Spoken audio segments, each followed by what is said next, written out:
समझ गए भोजराज कंस, शेर हो करके गीदड़ों जैसी बात कर रहे हो भाई। इसका मतलब तुम्हारी बीमारी बढ़ती हुई जा रही है ना। अरे देखना बहुत ज्यादा गंभीर होते हैं। समझ गए कंसराज, शेर हो करके तुम गीदड़ों जैसी बात कर रहे हो। और देवर्षि नारद क्या बोले हैं?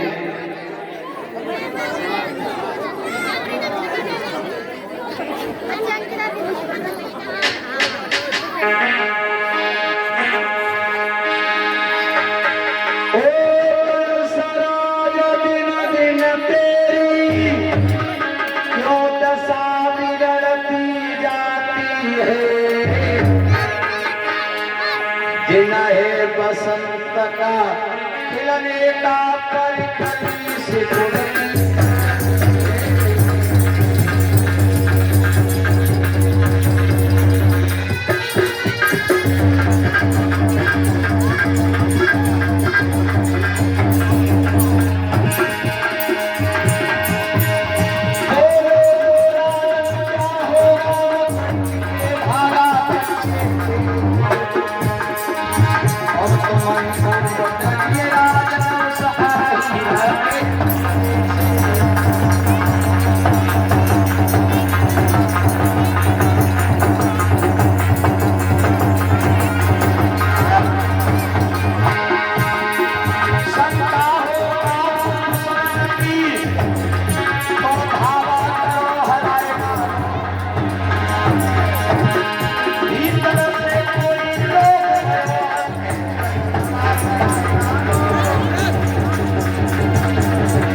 देवर्षि नारद कहने लगे कंसराज, तुम शेर होके गीदड़ों जैसी बात कर रहे हो, कोई उपाय बाबा जी?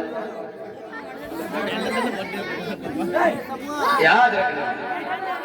कंस बोलो बाबा जी तुम्हें मालूम नहीं, बड़े बड़े बलवान पहलवान मार दिए, मेरी बहन कितना मार दी। उसने ये नहीं बताया कि वो काला है या सफेद है या मोटा है या पतला है। देवर्षि नारद कहने लगे शेर होके गीदड़ों जैसी बात, उनका नैया बलराम से डर गए। कंस बोलो बाबा जी तुम्हें मालूम ना है वो अहिन के लिए लड़ाए हैं, अगर वे आएंगे तो वे मुझे देवर्षि नारद बोले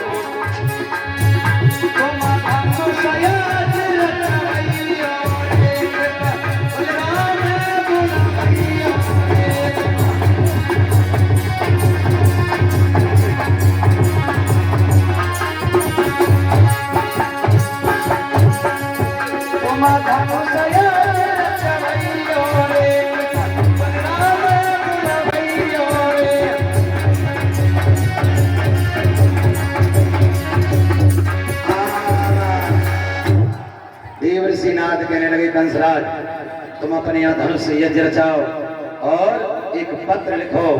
वो पत्र अक्रूर जी के द्वारा और कन्हैया बलराम के लिए भिजवा दो। कंस ने पत्र लिखा, कहा